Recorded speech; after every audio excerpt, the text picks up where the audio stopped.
Welcome to Viprotech Digital. So we will begin our new session SolidWorks 2023 today. So we will show you how to learn SolidWorks in this section. So let's begin.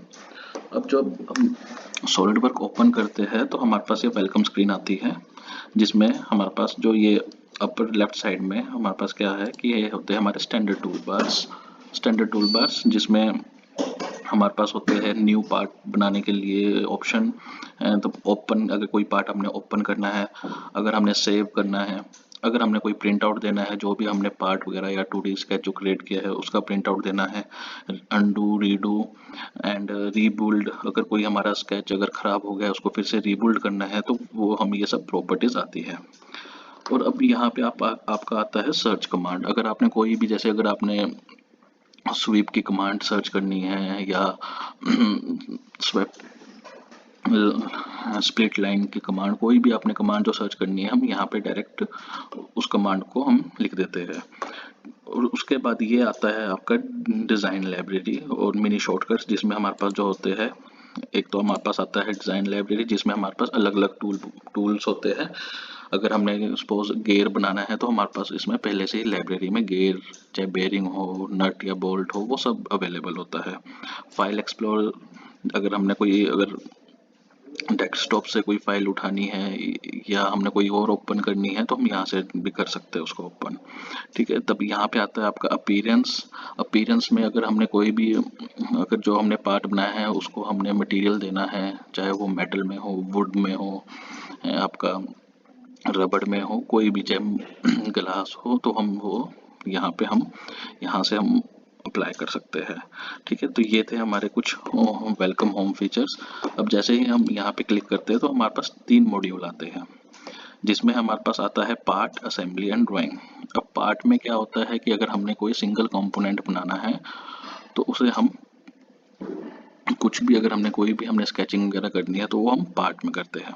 Assembly में more than one parts को अगर हमने जोड़ना है, अब suppose अगर हमारे पास connecting piston and connecting rod है, अब उन पिस्टन और कनेक्टिंग रोड हमने पार्ट में बना दिए, उसको असेंबल करना है तो हम असेंबली मॉड्यूल में आते हैं। Drawing is like a drafting only, जो भी अगर हमने पार्ट या असेंबली बनाई है तो वो कैसे हमारे 2D वायर फ्रेम्स में दिखेंगे, तो वो हम ड्राइंग में करते हैं।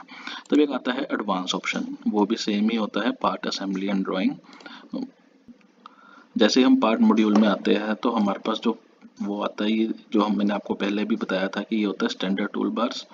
और जो ये वाले होते हैं ये होता है आपका कमांड मैनेजर, जिसमें अलग अलग टूल्स होते हैं। जैसे अब ये है एक्सट्रूड हो गया, रिवॉल्व हो गया, ये सब आपके आते हैं 3D टूल्स।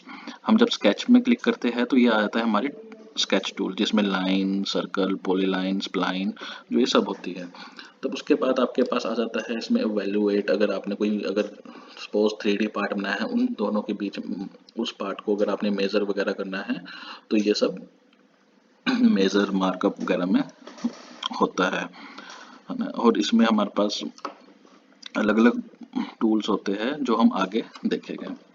तब उसके बाद जो लेफ्ट साइड में आप देख रहे हो ये होता है आपका फीचर ट्री। अब आप जो भी आप डिज़ाइन या कोई भी कमांड आप यूज़ करोगे वो सब यहाँ पे सेव होती रहेगी फॉर योर, अगर आपने कहीं फ्यूचर में अगर उसको एडिट करना है तो आप ये डायरेक्टली यहाँ से एडिट करोगे। बाकी अब ये आते हैं आपके मिनी टूल बार्स, जिसमें आपका आता है जूम टू फिट, अगर आपने जूम करना है, प्रीवियस व्यू देखना है, सेक्शन व्यू देखना है, व्यू ओरिएंटेशन, अगर आपका व्यू ओरिएंटेशन में जैसे अगर आपने लेफ्ट से देखना है, टॉप से देखना है, टॉप व्यू देखना है, बॉटम व्यू देखना है, साइड व्यू देखना है, तो हम सब वो व्यू ओरिएंटेशन में देखते हैं। और ये आता है आपका डिस्प्ले स्टाइल, कि आपने जो आपका जो मॉडल है वो आपने कैसे डिस्प्ले करना है। इसमें भी जैसे आपका वायर फ्रेम आ गया, hidden lines visible, hidden lines removed, shaded with edge, ये सब होता है। तब ये आते हैं हमारे अगर आपने जैसे कि अब आपने इसमें कोई भी आप स्केच बना रहे हो, अगर आपने उसकी रिलेशंस दिखानी है, डायमेंशंस दिखानी है, वो आप यहाँ से सब ऑन ऑफ कर सकते हैं। आपने ग्रिड दिखाना है, टेम्परेरी एक्सिस दिखानी है, प्लेन दिखाने हैं, तो वो आप यहाँ से हाइड एंड शो कर सकते हो। जो अगला आता है हमारा वो आता है अपीयरेंस का, कि अपीयरेंस में क्या होता है, जैसे कि आपने कोई अपीयरेंस देना हो, कि अगर आपने प्लास्टिक में देना हो, मेटल का देना हो, जो आपने प्रोडक्ट बनाया है, पेंट में देना है, रबड़ में देना है, तो ये सब आपके आते हैं अपीयरेंस में। ठीक है, इसमें तब आपके सीन भी आते हैं कि आपने बैकग्राउंड में जो सीन रखना है वो कैसा रखना है, स्टूडियो में रखना है, कोई इन्वायरमेंट में रखना है, तो वो सीन्स में आते हैं। तब डेकल्स आते हैं, अगर आपने डेकल्स वगैरह लगाने हैं अपने जो आपने ऑब्जेक्ट बनाया है, तो वो सब उसमें आता है। सो नेक्स्ट क्लास में देखेंगे हम कि हम फर्स्ट पार्ट कैसे ड्रॉ करते हैं। So thanks for watching it.